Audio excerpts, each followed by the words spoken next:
શું તમને ખબર છે શિવજી કેમ કેદારનાથમાં નંદી રૂપે આવ્યા હતા?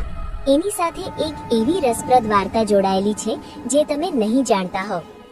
જ્યારે મહાભારતનું ભીષણ યુદ્ધ સમાપ્ત થયું, ધરતી પર લાખો શબનો ઢગલો થયો હતો અને પાંડવો જીત્યા તો એ પોતાના સગા સંબંધીઓના રક્તથી હાથ લાલ થયા હોવાનો અપરાધબોધ તેમને ખાઈ રહ્યો હતો.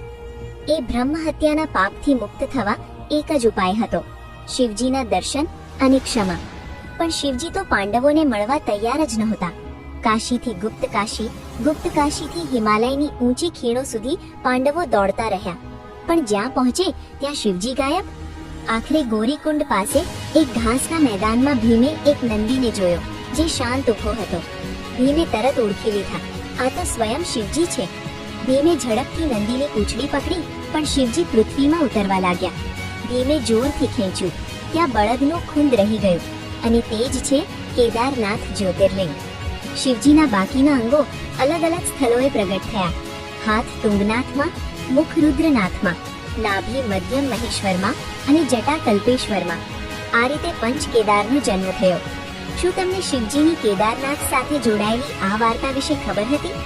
કમેન્ટ કરીને કહો. હર હર મહાદેવ.